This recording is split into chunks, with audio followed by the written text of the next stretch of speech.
Greetings, traveler. Hello everyone, and welcome to the first balance patch of this season. We have so far received a small hotfix, but it's the first real patch, and it's quite large. Let's dive right in. First, we got some hero changes. Inge is going from once per turn to twice per turn, so basically just twice as good. And it's kind of sad that I don't immediately feel like, wow, this would be really good, where you can, without any strings attached, double the effectiveness of one's hero power and be like, I don't know. I'll try it, because you never know. You're like, oh wow, this is so good. I can like power level. I never lose another fight, right? It's possible. It's just that hero powers that give you money, like extra stuff, is so much better generally than just tempo. But yeah, that is a crazy statement, to just straight up double something's effectiveness and be like, I don't know. But yeah, I love that they're down to do this. We've seen that sort of change in philosophy over the past few years, I feel, where at least to me it seems like Blizzard was a little bit more cautious about buffing stuff, whereas it feels like the past few years, especially the last like maybe year and a half, they've really been like, you know what, let's just buff it until they play it. So I do like that attitude, because I mean that does work. We've seen that in the past. We've seen stuff that was really bad and be like, just keep buffing it and like make the number bigger. So all right, cool, let's see where this leads. Xavia's going from 12 armor to 6 is insanely deserved. This was probably the best hero. Yeah, probably the best hero in these past few weeks. And I don't think this really deters me from picking him, but it feels more fair now. Morchi with 8 armor feels more fair, because you do just get bad games and die sometimes. Probably going to be same thing with Xavius, where the Dark Gift isn't exactly what you need, and then the 6 armor, it's tough, and you get some bad matchups early. Still going to be a very good, very fun hero to play, and yeah, I can't think of many heroes that I would pick over this guy, even with the 6 armor. So yeah, very good, but also important, very fun hero.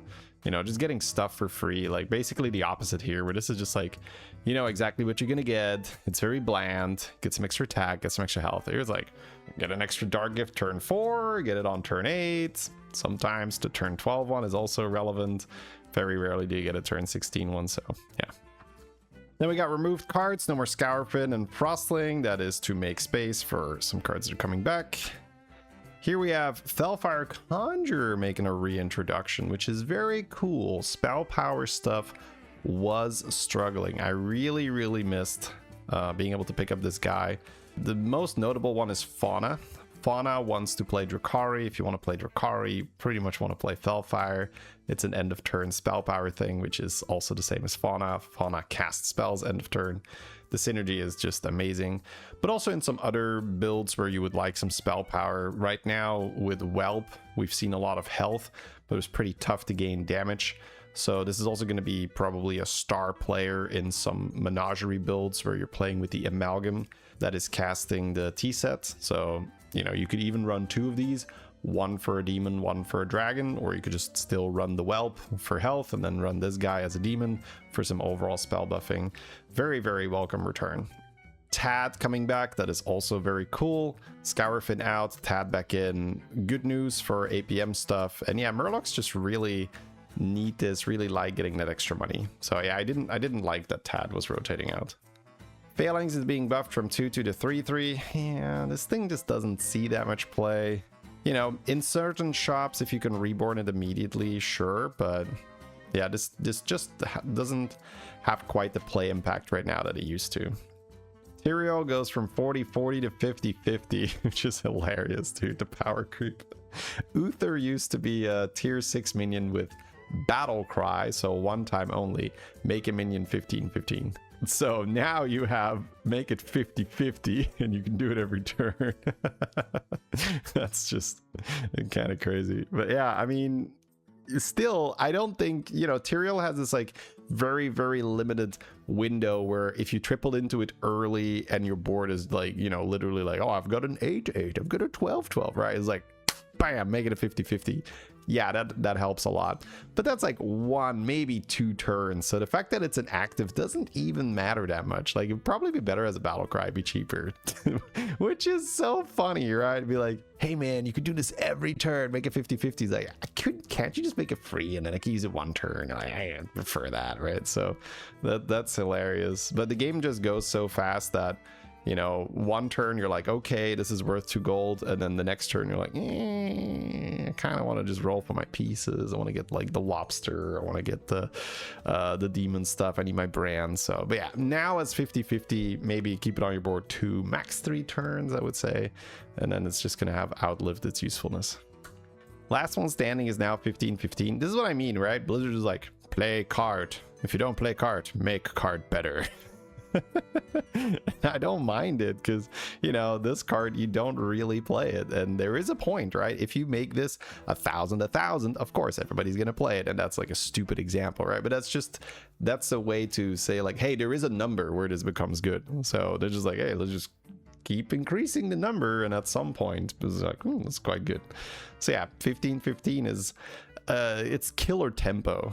The issue is that this kind of a strategy can pretty much never be what you only play around in the lobby, simply because there are other strategies that scale the scaling, and if you do put it at a certain number that can rival scale the scaling, then it's too strong in the beginning, right? So let's say you would make this 40-40, then it's just like, oh my god, like if you hit that in the early, let's say you get this like turn 7, turn 8, like you start rolling people super hard.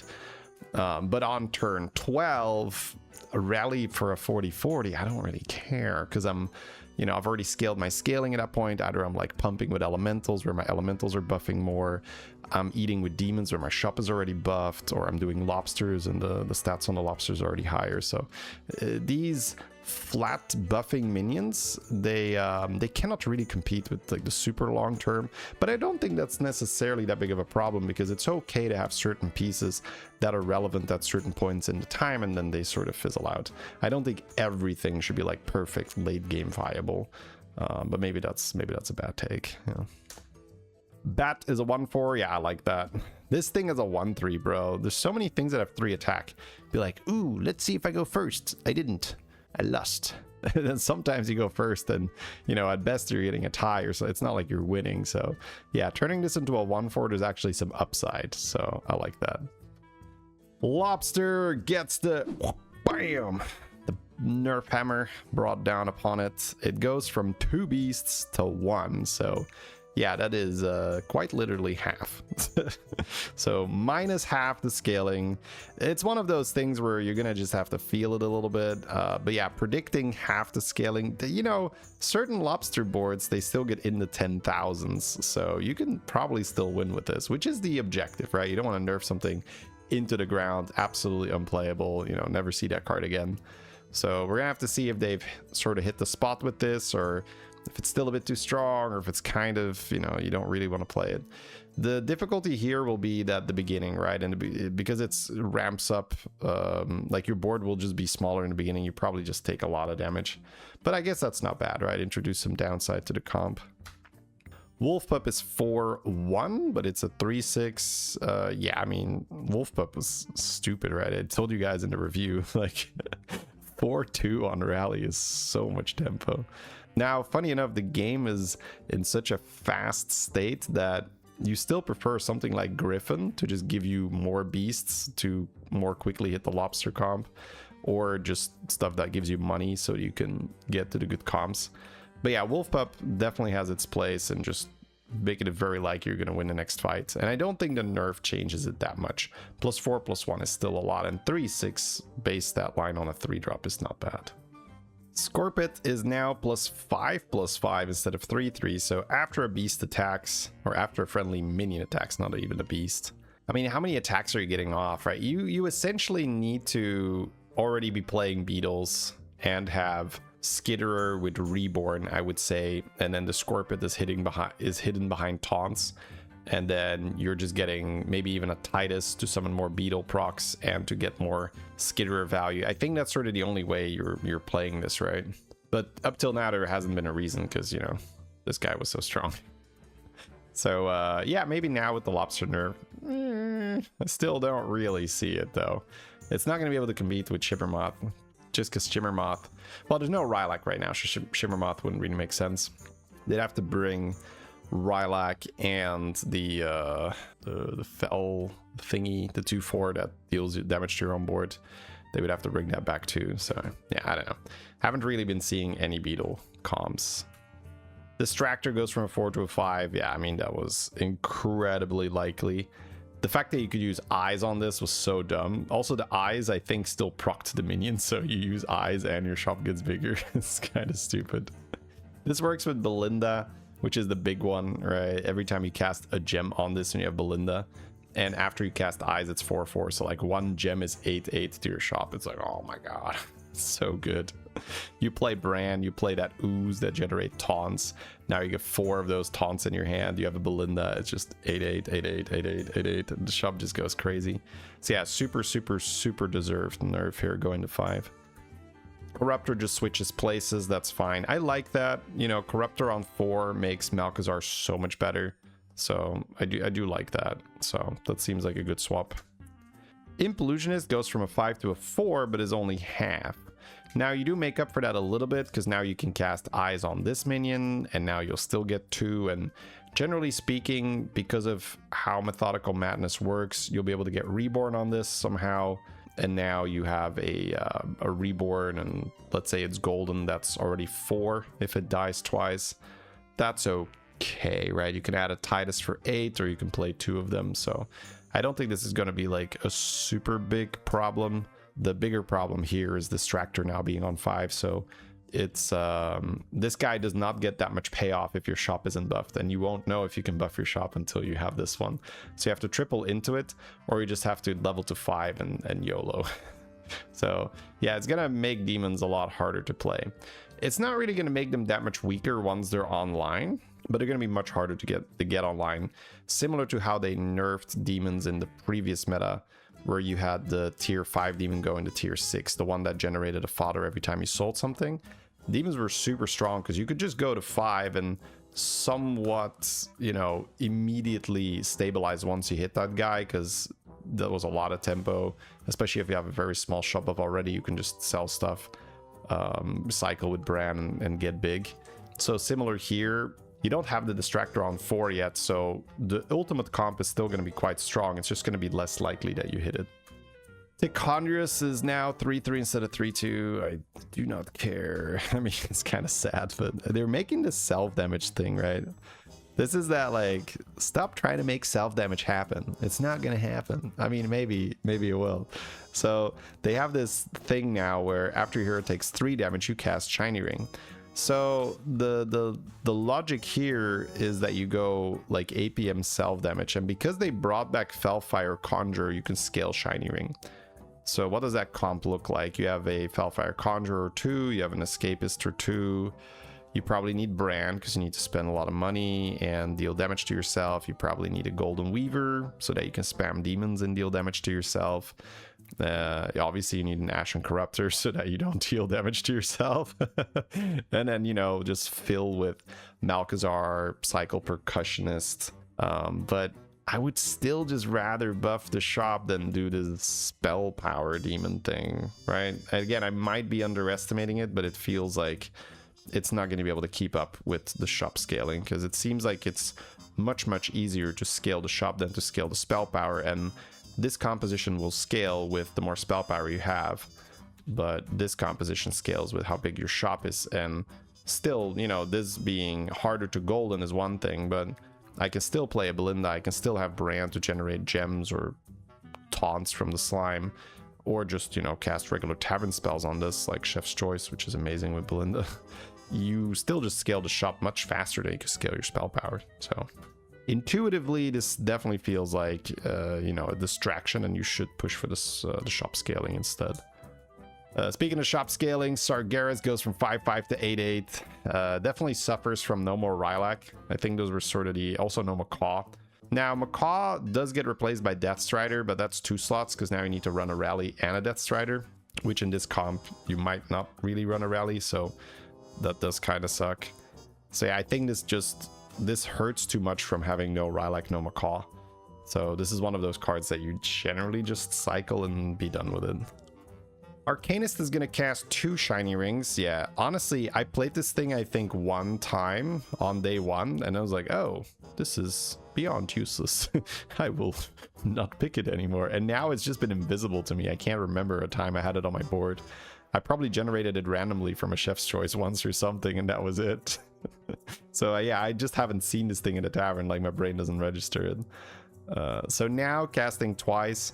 Again, probably not that good, but needs Whelp. If you have Whelp and you have farmed a lot of spell power already, sure, this can help you stabilize, right? So let's say you have 5 extra HP, that puts 10 extra HP on your board.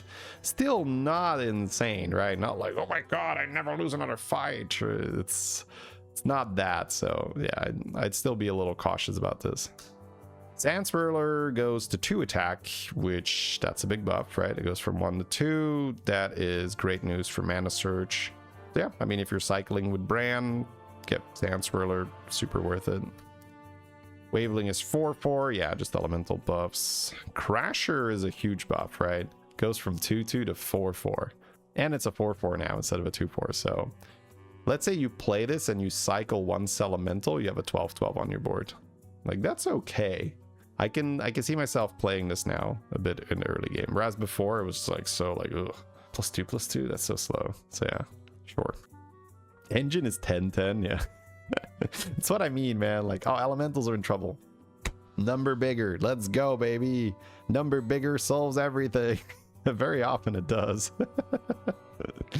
Yeah, I mean, what can I say? It's a lot better now.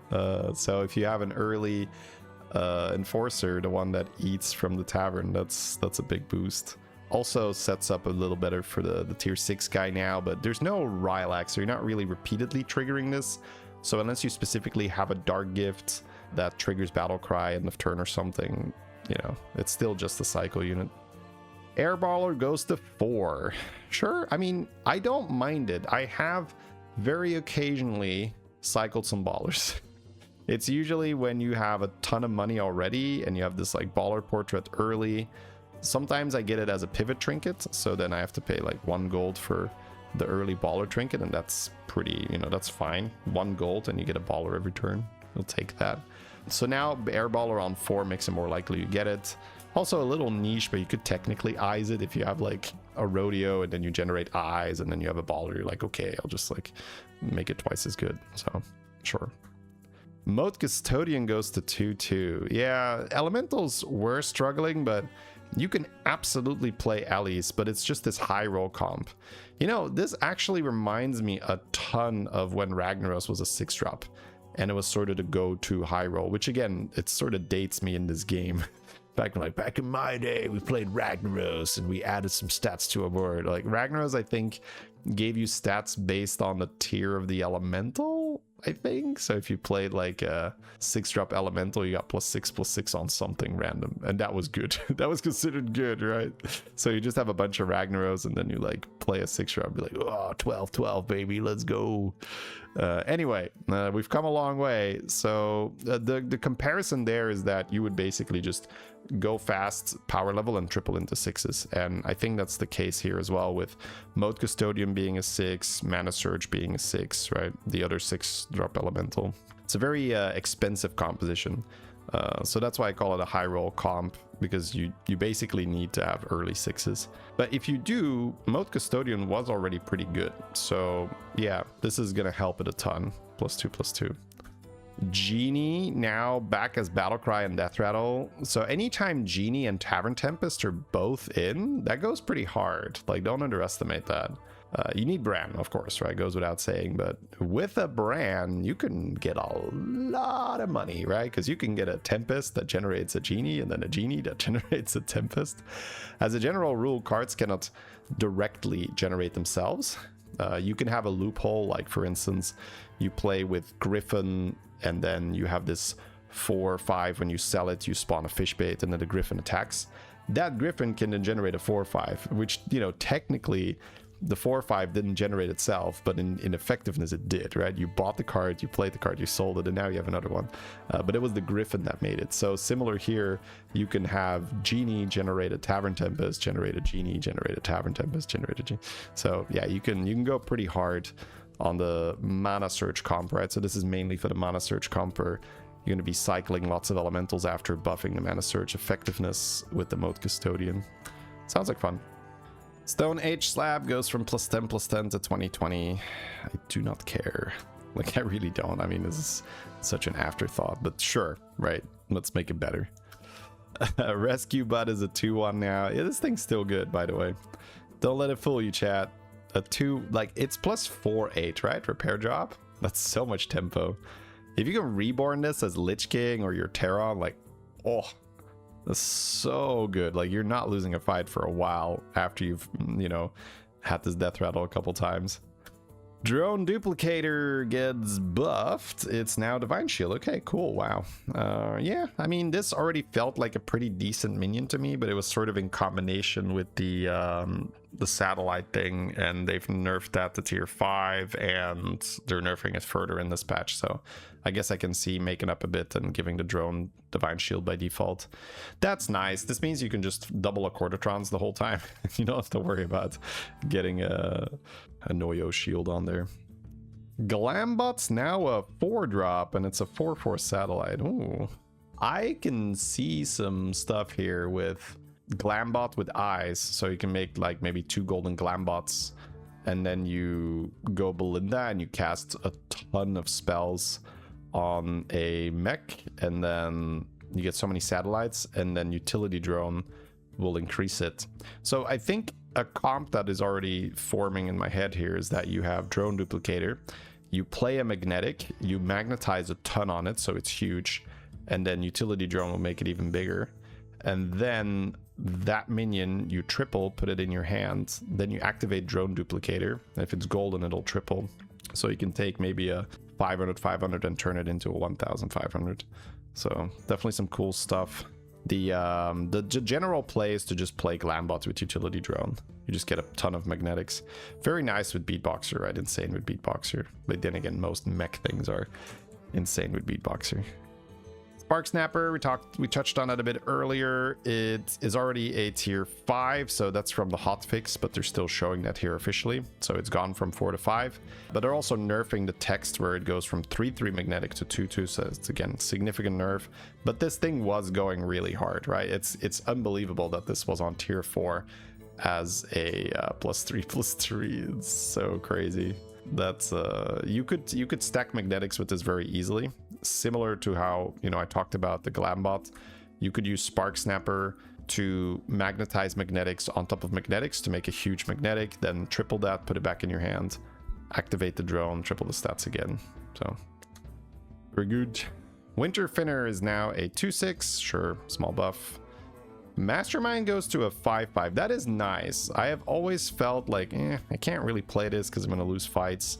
But yeah, as a 5/5, I'm okay with this. Now, if my gold makes sense, I might pick this up and activate.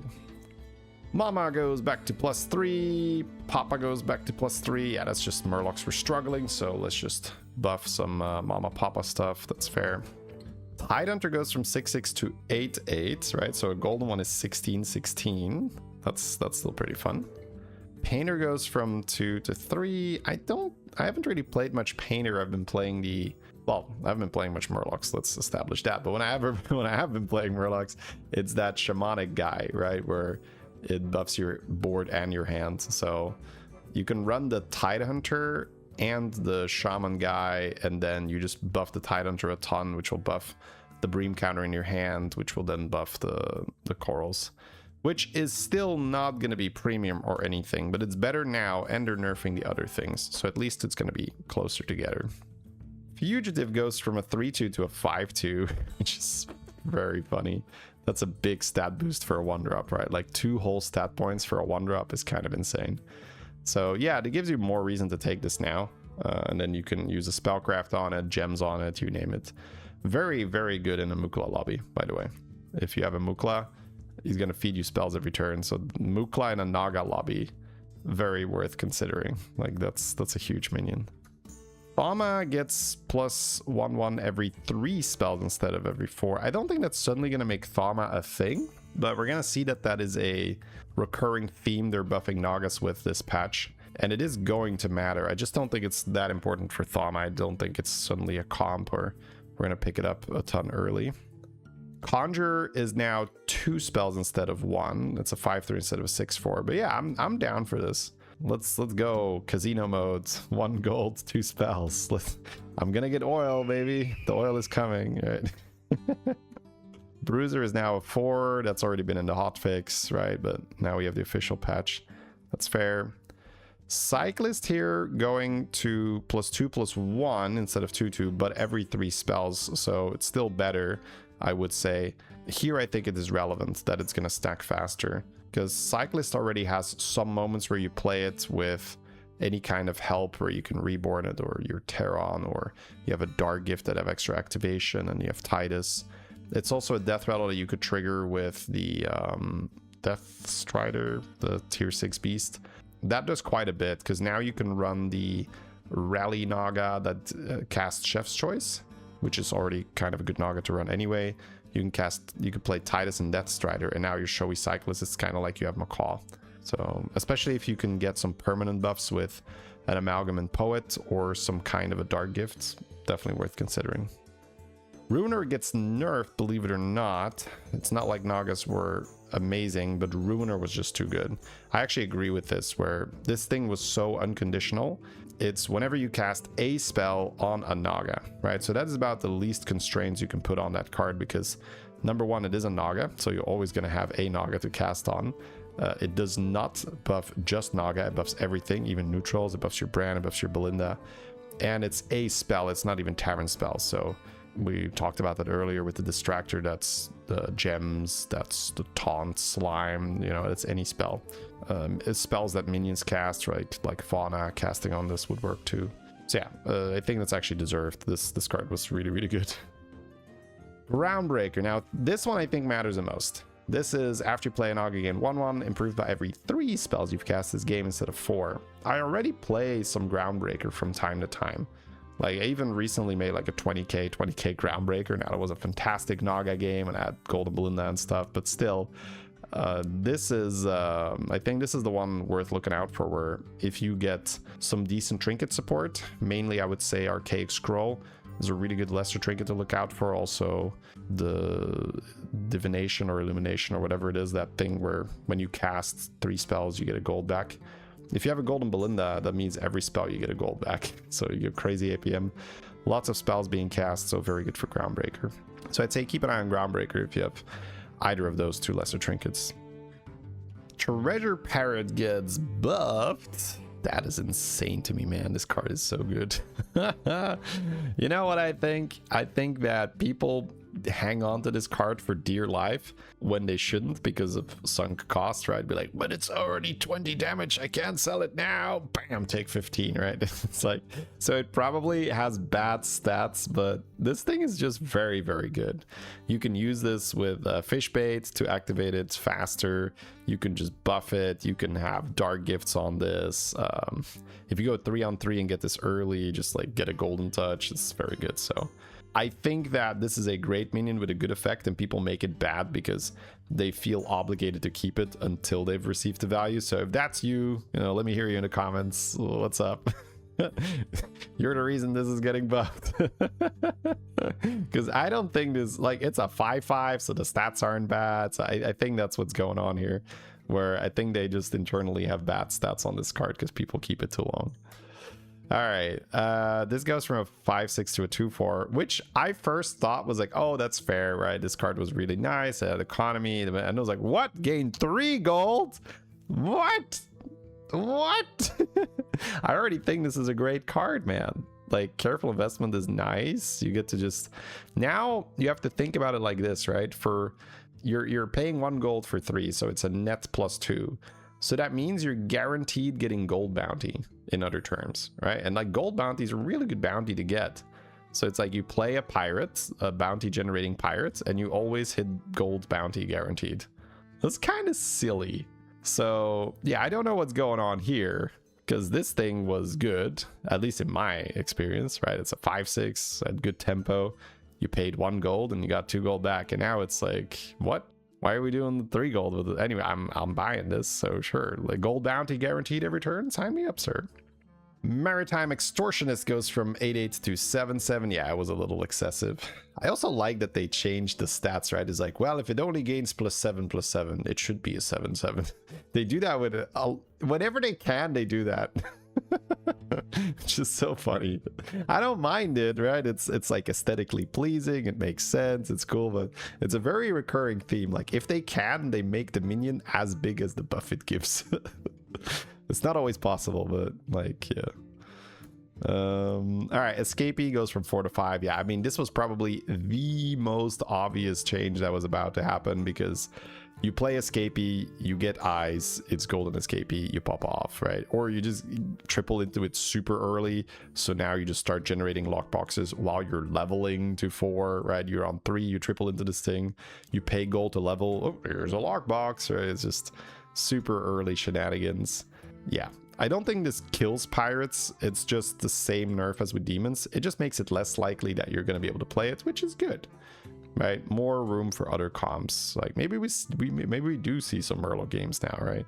Because with the current patch, I guess before this came out, if you could play beasts or undead or pirates or demons, like, there really wasn't much reason to play the other comps, and because these were so available, very often you were just playing these. So making these less available just opens up more room for other comps. Trench Fighter goes to be a 3-drop. Ugh, that just feels wrong. I'm sure it's like fine, right? But it's just, I don't know. That's a feeling. It's like, that ain't right. It's also a bit early, but what it does do is it enables the comp more, because now you're just going to generate it randomly off like a Chef's Choice more, or like a rally effect, or you're just going to find it in the shop and be like, okay, I'll just take it. But I don't know, it feels wrong. Sanguine Refiner is a 5 now. Yeah, this is some big Quilly buffs. This is the one that matters, right? So Sanguine Refiner on 5. 5s are so much more accessible than 6s, because leveling to 5 quite often you can do that. Leveling to 6 is like the baller play. Like, you need to be quite strong to do that early, right? Later in the game, sure, whatever, but like an early tier 6, your game's going really well. But tier 5, almost everyone needs to get to, right? So it's sort of your minimum requirement to play the game in many lobbies. Not every time. There's been some cases where you can stay on 4, but you know, once you're on 5, you essentially unlock all the units, because you can now triple into 6s and you can buy 5s. If you're on 4, 6s are largely off limits, except, you know, shenanigans and Galacront and stuff. So yeah, just being able to roll into this is a huge buff. Also, you're on 4, you triple into it early, now your gems start buffing faster. That's a huge buff for Quills. And now we have Jailbird Juggernaut going from tier 5 to tier 7. And my god, is that a massive nerf. That is probably the biggest tier change I've ever seen. Not that it's the first time something has jumped 2 tiers, but to go to tier 7 is far more impactful than to just move you know, like from 3 to 5, say, because tier 7 is only available in very select number of circumstances, right? You need the fishing rod, or you need to be Thorin, or, you know, it's Denathrias that gets the tier 7 anomaly. So yeah, now is that deserved? This thing was really dumb, so probably it's also probably the only thing right now that keeps Quills competitive, but we have seen a lot of other Quill buffs, so I don't think this automatically kills off Quillbore, but it is a huge blow to it. It does go to show how stupid this card was, though. Sanguine Champion is no longer a 7-drop, it's a 6 now. Wow, okay. Now there's no Rylak, so this never really takes off. The only time where Sanguine Champion really takes off is Rylak. Because then it's like, I play Rylak, I reborn the Rylak, I play Bran, I play Titus, and I just go brrr, brrr, battle cry, death rattle, everything. Now, no Rylak, so you can't do that, but you can use Death Strider. So let's say you have a Refiner as your first unit, you have a Rally unit already, which you're already going to play anyway. then you can play Sanguine as a second one, and you can put Death Strider on the board, and now it's sort of like make your own macaw. It's like, mom, can we buy macaw? No, we have macaw at home. Okay, so this is macaw at home. But if you have Titus, you can still ramp up your gems quite a bit. Now, I don't think you can reborn this unless, you know, Lich King or Shenanigans or whatever. There's no more of that quill board that casts reborn. So that is a bit of a hit to discard. But anyway, I'm down to try. Sure, why not? Let's just throw it in as a 6-drop, see what happens. Devastator goes from 2 to 1 attack. Oh, finally. I hate this card. I rant about this on my stream so often when I get wrecked by it. There's no reason for this to be 2 attack when Undead are strong. Essentially, Undead were just really bad, and then they made Devastator plus 2 attack because people weren't playing Undead. But now Undead are good, and you're making Devastator plus 2 attack, so it's like, hey, this is a really good type, and I made a broken 3-drop because this was a 1/6. When it attacks, it's immediately a 3/6. You put like 1 Caretaker on your board, and now you're just winning all your fights, because early in the game, people don't really have a good punish for that. You just have some dudes on your board, right? It's like, I have an 8/8, I have a 9/9, I have a 7/7. It's like, oh, my tokens deal 12 damage, so my 1 Caretaker kills 4 of you guys. It's like, yeah, you're gonna lose that fight. So you take so much damage early versus this unit. So yeah, super deserved nerf. Anyways, it's not big in the general, but it's big for me, right? It's you know, it's good for me. I like it. Butcher is now Avenge 4, yeah, so toning down Undead a little bit. Now, if you haven't been playing Undead, or you haven't really been seeing it too much in your lobbies, this might come as a surprise, but Undead were really strong. There is a loop that you can do with Bellringer, which immediately gives me that they're getting away, they're getting away, they're getting away, because every time you reset the combo, that's what she says. But there's a combo with Mummifier where if your entire board already has Reborn, so you have to do that, right? You have to kill off Mummifier, or you need to play Prosthetic Hand or whatever. But once your board has Reborn, you can play Bellringer, use the active on the Mummifier, which will reborn the Bellringer, and then you can butcher the Bellringer and then activate it again on the Mummifier, and then butcher the Bellringer and then activate it again and again and again and again. So that's a big nerf to this, because you're gonna have fewer butcherings in your hand, but that's still gonna probably be how we play it, because if you have Snazzy on your board, not only are you just getting free butchering targets, you are adding a bunch of stats every time you do that. So yeah, very, very strong combo, and I'm a bit surprised to not see any changes to that, where it's no longer possible to reset Bellringer, because it's not so fun of a play pattern for the player as well. Once you've done it once or twice, the magic is sort of gone, and you're like, wait, so I just spent all my gold activating Bellringer and I don't roll? It's like, yep, that's what we're doing. Like, why would I roll if I could just like pay 1 gold to just keep getting a reborn effect for my Snazzy? At least now you'll have fewer butcherings in your hands, right? So definitely gonna need this guy golden, definitely need to have him protected behind taunts, and then you can still probably get 3 procs, so six butcherings in the hand. That's still like 6-7 gold you're using on that Bellringer active. We also have a pretty impactful bug fix, which I wasn't even fully aware that this was a bug because it was in the game for so long. Belinda and Butchering used to work together, where if you would cast Butchering with Belinda on the board, it would go off twice, even though there was only 1 undead to kill, so I guess that was a little weird. It didn't work with Mutinous, right? It's not like you could Mutinous something and then get twice the stats, but with Butchering it did work. You would kill off only 1 undead, but get twice the butchering effectiveness. But that's no longer going to be a thing, which is a massive nerf to undead. Right now, Belinda butchering is a staple. Like, it's a very, very common thing to accelerate your scaling like crazy. So yeah, that is going to be a big impact in how fast undead can accumulate damage now. T-set goes to 4/4. I like that. Right now, Menagerie wasn't too much of a thing outside of crazy Belinda plus Amalgam high rolls. So now the default is twice. It's basically double. So that's pretty good for the tier 6 Amalgam. Beastly Winds goes to 8/8. That's a bit of a match for the engine buff. Dragon Breath is 2/1. That's huge. I like that, because I have had some decent dragon games. Now again, it's nowhere near the true OP stuff, but Warpwing makes up for a lot. If you can make a big Warp Wing, you can be down a lot of stats and still be relevant, because you can give a Wind Fury and Shield, and that's like a really annoying minion to deal with, because it's gonna attack twice and it's not gonna lose its shield.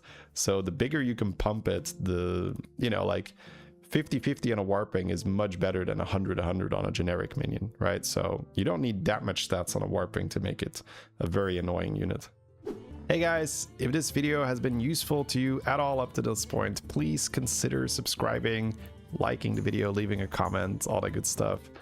We put in so much time and effort, the team, myself, the editors, to getting these videos to you as fast as we possibly can. We love doing it. It'd be hugely appreciated if you could support us that way. Back to the video. Okay, then we have some trinket changes. Remove trinkets, no more buddies, no more sacrificial altar. I mean, altar was kind of fun, but I can see it being less relevant because you've maybe already used dark gift. So it's like a lot of the time you're just like, I don't really want to kill off my dark gift unit. So maybe not a great trinket for dark gift meta. The buddies, I don't know. Maybe there were just some buddy interactions that were too good. I'm unsure. Maybe nobody ever took it. Actually, for once, I don't actually know why this was removed. No more needle. Yeah, needle kind of just sucks. Apple out. I don't know why that one's out. Yeah. Validus portrait. Yeah. Cape. People don't take those, so that's fine. I do like this. Every so often, they just look at trinkets, and the ones with the lowest pick rates gets removed. So maybe just Apple was part of that. That's possible. Then we have some buffs for these lesser trinkets. A bit surprised about discovering the 2 costs from the minor time warp. For that to be 1 gold. I thought that one was still relatively okay, but I guess the stats point us in a different, towards a different story. The rest I can sort of understand. 2 gold less on Splinter is really sweet, because now you can maybe activate at the same turn. You have to be... You know, you still need an insane board, right? Like, probably not the same turn, but now it's, with 4, it's basically never possible. With 2, it's like, okay, maybe with Snake Eyes, I roll a 6, right? It's like, you can start to dream about it. Blossom, I don't think is a good trinket, unless you have something that is generating rolls, right? And here's my reasoning for that. Yeah, every time you roll, you reduce the cost of the tavern, but it also means that you're not doing anything with it. So you don't want to roll a lot early, right? Early, you actually want to level and roll as little as possible so that you're rolling on a higher tier and buy good minions. Sure, I can roll 5 times on tier 4 and buy nothing, but what did I do then, right? I basically just took the money that I was going to pay for leveling and I went window shopping and didn't do anything with it. So again, this changes if you have something that is generating free rerolls, because now I can cash in those free rerolls and turn them into actual gold, which is better because now I can use that gold for leveling and then buy higher tier minions. But yeah, I can understand why it becomes free. At least with free, you might take it sometimes, right? Yeah, the rest of the buffs I get. 3 gold off Grifter and Glowing Crystal. I kind of like that Glowing Crystal. Yeah, I think I've been offered it once because I try pretty hard to not really have too many types on my board. So I get a neutral trinket. Neutral trinket's generally pretty good. You know, get the Goblin. I don't know. It's the one that gives you 1 extra gold end of turn. Can't remember it. The book that discovers a spell, right? These are all pretty good. So I think I've been offered this once. Grifter, yeah, I guess there's no more Gambler, right? There's no more Gambler. I don't like it.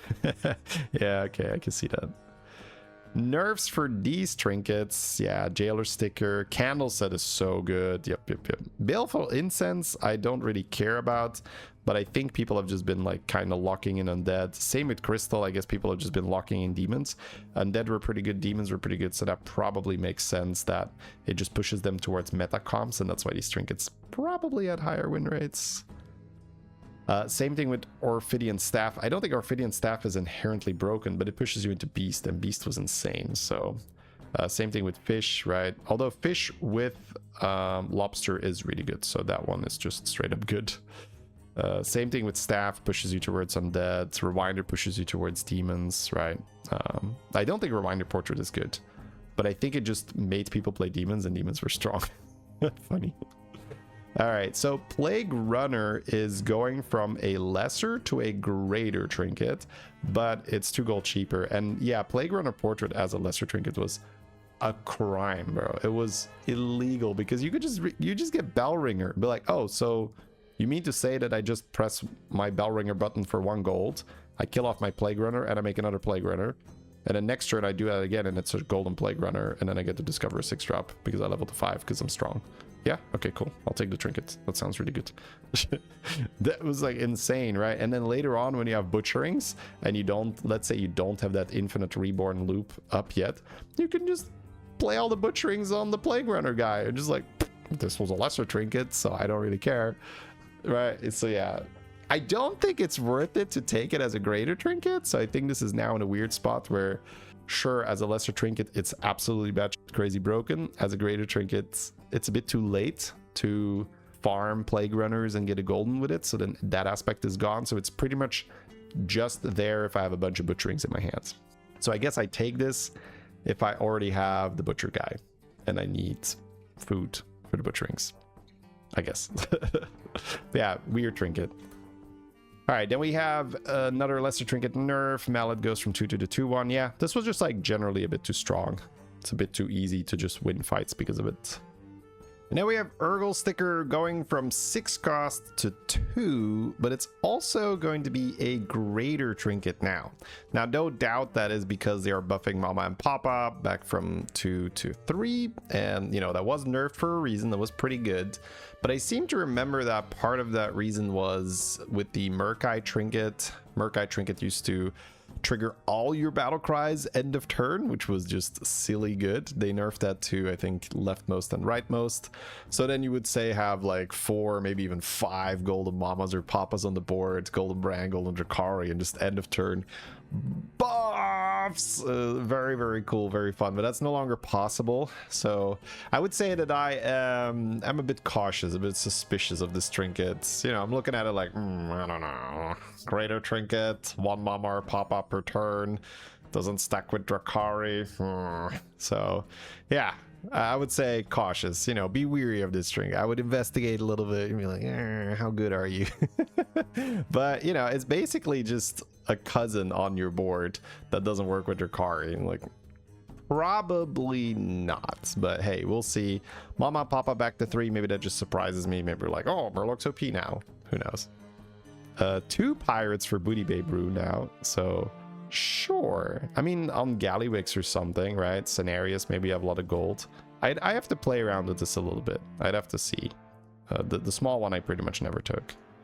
Ooh, this one is huge, right? So from 4 to 2 gold, I read that first. And I was like, yeah, maybe if I have a battle cry in the shop. And I was like, oh, but it's free now. It's not 2 less. Oh, so I can buy 2 battle cry minions for free every turn?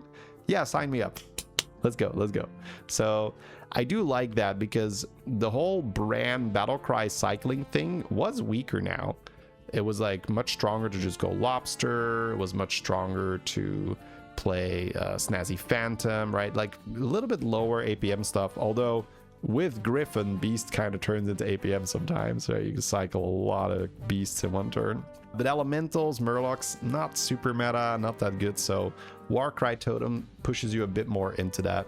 So I like that. That's a fun change. Maybe it's even a slightly bit too strong, but I don't really care. Like, they should try it. And it's very possible that it's just fine, right? But yeah, buying 2 battle cries for free for the rest of the game every turn sounds like fun. Consuming Claw now gives +5/+5 on top of the bonus keyword. It's now 2 extra gold. Yeah, sure. That's that works with fodders, right? Yeah, that's a big deal. Yeah, now if you fodder, your fodders have +5/+5. That's, yeah, that's nice. Orp is back to 10 gold because we're no longer in anomaly meta. I think that's it, because in anomaly meta, Orp was insanely good because very often you don't really care about your greater trinket that much. You just need to play for the anomaly.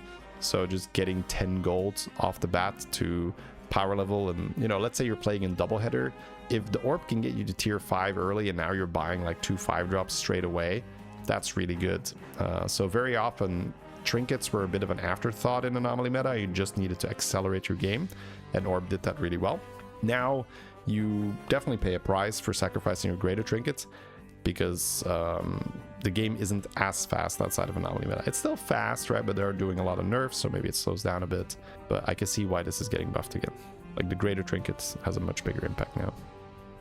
Dragon Skull is now +5/+5 instead of 3/3. So again, buffing that battle cry playstyle, buffing dragons. I can definitely understand that given the current meta.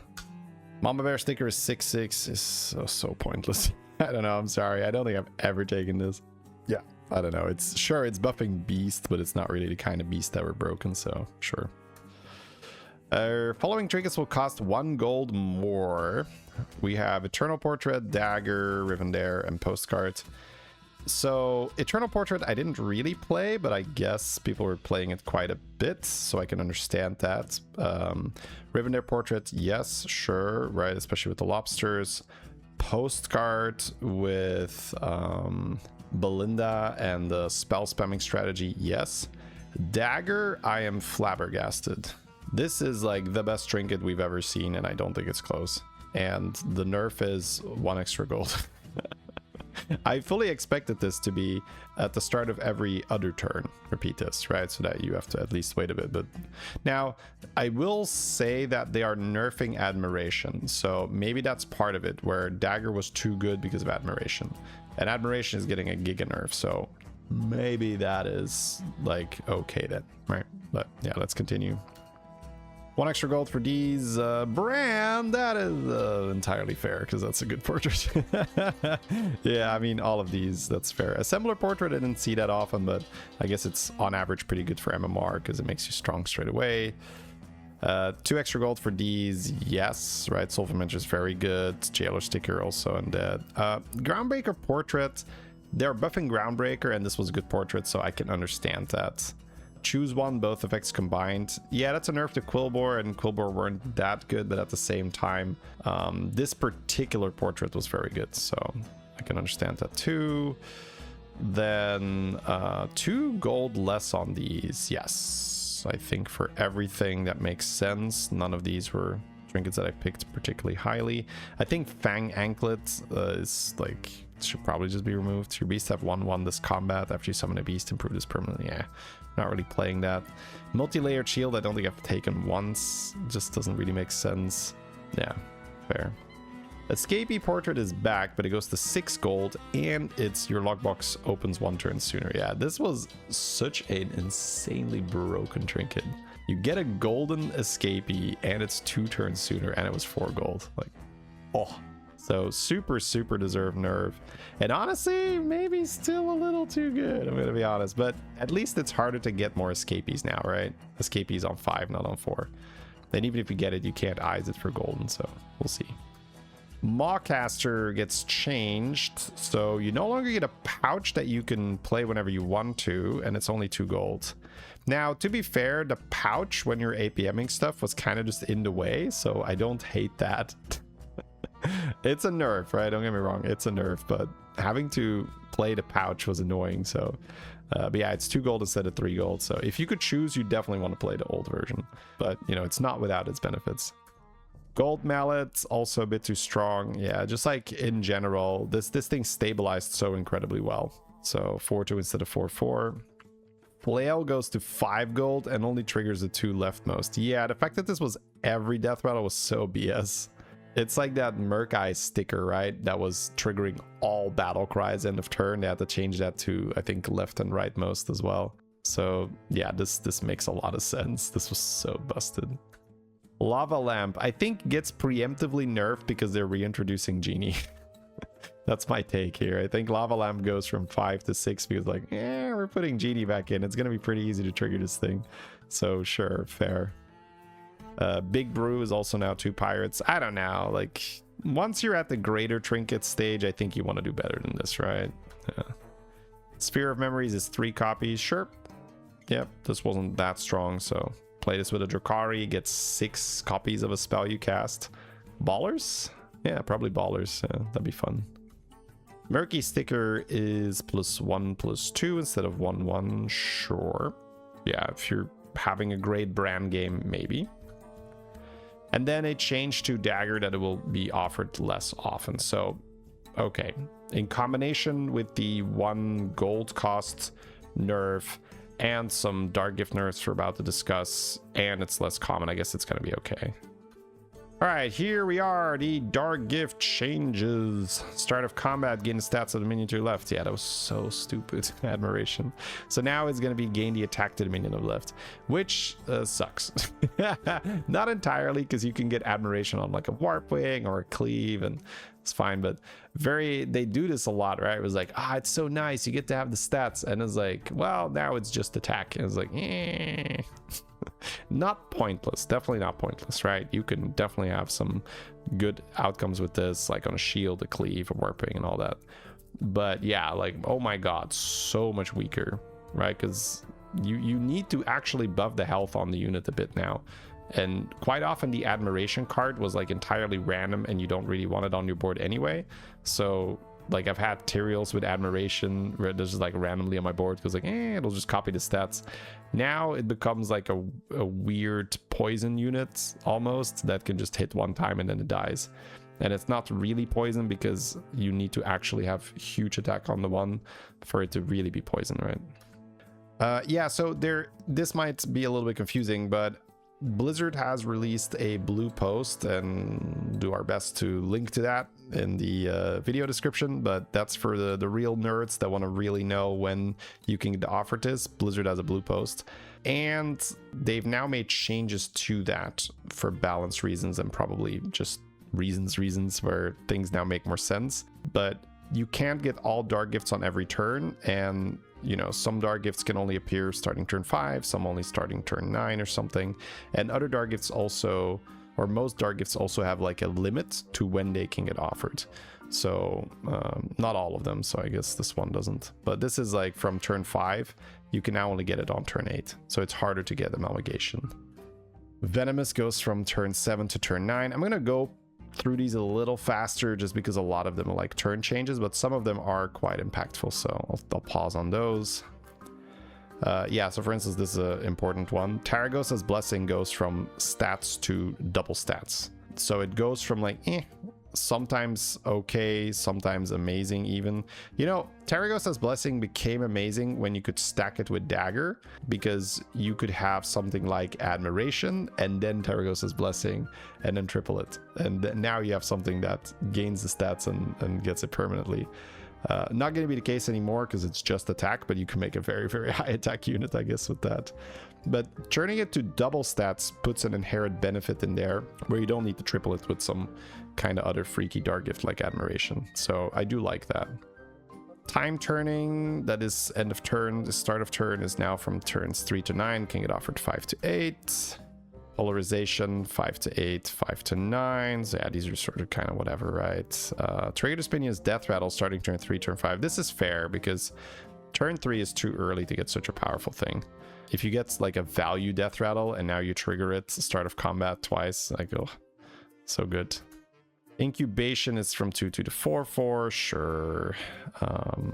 Turns 4 to 6 to turns 4 to 7, so you can get this one additional turn, sure.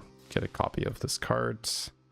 Offensive Sacrifice gets initially more attack. Defensive Sacrifice gets initially more health. Sure. Charisma goes from 6 to 9 to 7-11. Those are meme numbers, right? Someone at Blizzard's just memeing the whole time. Get a random minion of your most common type. So they want you to be able to get this longer and only at a later. Okay. Yeah, I guess turn 6 is a bit too early because I just saw this insane Zorgo game where he discovered a Griffin on turn 6 that also had Charisma. So sick. They also did a bunch of minions that can now no longer have Charisma. Poor minions, no Charisma. Because it makes sense, because it's a rally, right? So you could have Titus with Charisma, and now you're just like, oh, do you want to... Should I put my Titus first? Thanks, Blizzard. So they removed a lot of minions that you want to put in the back that could get this rally. They've now removed it from this pool, so that's good. We like that. Good job, Blizzard. Steady growth is now a bit stronger, so this also depends on when you discover it, right? So early in the game is going to be +1/+2, or now 2/2, and then later in the game it's 3/4. But yeah, these don't really matter kind of changes. Death Rattle get 2 free refreshes is really good, and they're giving you an additional turn to hit it. Wow. So now you can get it on turn 3. Then again, I pretty much never Dark Gift on turn 3 because you can only get 2 drops. Turn 4, you can get 2s and 3 drops, and I think you always get at least 1 3-drop offered. So yeah, I don't know if this is going to change that much. I don't think I want to start Dark Gifting on turn 3. Whenever you play a card, get 2 attack, it becomes 3 attack, and you can get it 1 turn longer. Sure. Health, the same thing. Dexterity, yeah, dexterity on turn 6 was very good, so I can see that being a turn later.